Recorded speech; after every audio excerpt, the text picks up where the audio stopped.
Daily deals are always fun parts of the show because it's just an emphasis on a topic, emphasis on a price point. And tonight, it's just one of my favorite categories. Whenever we can talk about Franklin half dollars, certified, and we all know the populations are so tiny on these things, and they're so affordable, it just gets to be a lot of fun. But tonight's deal is a little bit different of a twist. Because the Franklin half dollar was made from 1948 all the way through 1963. They were made in Philadelphia, 16 of them, Denver, 14 of them, and then San Francisco had 5. So there's a total of 35 Franklins. Every year throughout the series, but 2, multiple coins were made. Some years a P, a D, and an S, other years a P and a D, etc. The 2 exceptions to the rule are the 2 coins we have tonight, which are the 1955 and the 1956, where they only made Philadelphia issues, and then it gets even better than that.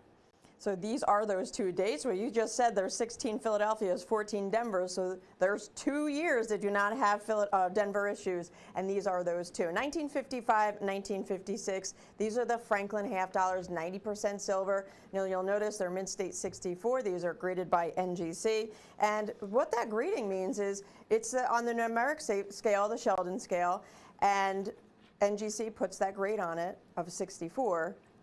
And what we can do to say, what does that mean to us? We go to their population reports on their website, NGC's census. It's free information for everyone. And we'll find that in 1955, with a mintage figure of 2.5 million coins, there are less than 7,000 coins known to exist in 64 grade or better. To put that into a percentage perspective, that's about 1/4%. 1/4% are known as 64 grade or have been seen as 64 grade or better. And we're always talking about just the topic of being in the 1% club and all collectibles. I mean, we're talking sports cards to comic books to stamps to coins, because it means that 99% of the products we're looking at are lesser condition today. And these are 3/4 of a century old, and that even has a bigger impact, right? So if we're looking at 1/4%, that means we're really inside the numbers. But then when you look at the actual mintages versus how many are known today, it gets to be even more fun. Because I referenced earlier, there are 35 Franklins that were made. Only one of them can be the Holy Grail, the lowest minted, and that one is the 1955. That was number 1 of all 35. In fact, 1956 is number 6, so they're both in the top 10 for mintage figures, just right out of the chute. Now, the population for the 1956 is a little more. It's 8,800. However, they made more coins that year. They made 4 million coins. So the percentage on that one is about 0.22%. So it's actually rarer just by a fraction of a percent than the 55, but both very close to 1/4%. It's just one of those things where I'm a numbers geek, you grew up here, so you're a numbers geek. Let's just all be numbers geeks together, shall we? Because it tells us something. When you look at all these coins and you put them on a shelf, they all look the same, right? There are 35 Franklins. If you didn't turn them over and see the mint mark, you wouldn't know what the other 19 were. Because again, they were made for 16 years, so we have 16 obverses that look the same, right? Other than the year changing, the reverse changes that. Well, now, with silver going to $50 an ounce in 1980, it was the destruction of the last large silver coin in circulation. Again, the peace dollar ended in 35. Silver goes up in 80. It went up again in the last decade. And the large silver coins that were out there, well, the Kennedy was 1 year for 90% silver and 6 years for 40% silver, right?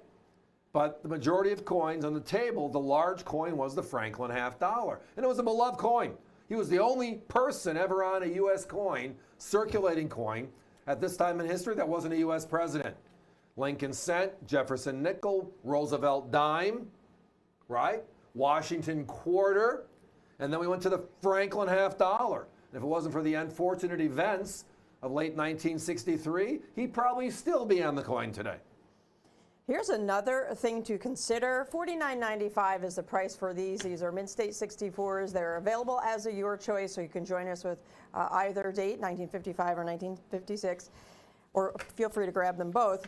But consider this, our competition is selling these coins in capsules, and they're at $84.95 for the 1955, and $59.50 for the 1956, but the only one we can find was an AU, so it wasn't even a true UNC coin. So you're looking at $35 more on the 55 and about $10 more on the 56, but again, uncirculated, mid-state 60. They're 5 grades lower than we are. 5 grades lower. 5 plus, grades lower. Yeah. And again, that puts them in the category of theoretical 2.4 million into theoretical mintages versus populations, which is the certified side we've been seeing for the last 35 years, the special part of this industry. I mean, in Silver Eagles today, 69s and 70s control the marketplace. People love them. They make 20 million coins, and if NGC doesn't certify a couple 100,000 of them every year, it's a down year and the prices rise. Everybody hear that? Have you seen a Silver Eagle from 2023 under $60 lately? Certified. And they're already over 200,000 coins this year. If you add up both of these together, you're looking at under 16,000 coins known, and they're 3/4 of a century old, and you can buy both of them basically for the price of a Silver Eagle from 2023. So there's just so much value in this series. There's a lot of value in the Walker series as well, and we'll get to that later in the show, but this series, it's affordable for all, yet the rarity index is untouchable. It's like, wow. The numbers are real. You can touch them. They're there. Yet they're not, because as you referenced, a little under 7,000 known from 1955, the Key Franklin, and then the 56, the only other Philadelphia only Franklin is 8,800.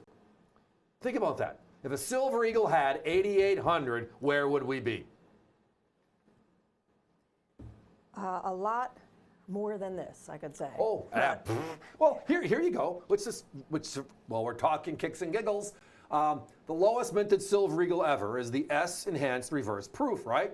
2019, it sold out in a minute, 30,000 coins, right? Beautiful coin. I love it. It's a gorgeous looking coin. There's just under 10,000 of them known in 70 condition, and they sell for $4,000. At least that's the price our rival network had on last night for a 70. $4,000. Yeah, and again, both of these are rarer than that coin. Go figure. There are 2 key dates in the series. Again, 30-second clock, though, folks, while we're just reviewing this one more time. Phones are busy, so please don't forget about the website. That's avccoins.com. I want to throw that in there as a reminder. Key dates. There are no Denvers from these 2 years, 55 and 56. 55 is number 1 in the series. 56 is number 6, so they're top 10 for mintage. Both of them 0.25%, give or take, known to exist in 64 grade or higher. And they're not $84.95 for that coin in a capsule, or even $60. They're $49.95 each, so you're saving $35, $45 when you grab them both from what you would pay for a competition for 5 grades lower. And we'd love to quote somebody with a 64, but there's none of them out there, so we couldn't find any. So as a result, we're lower than UNCs. That's something special, and it's why we call this segment The Daily Deal.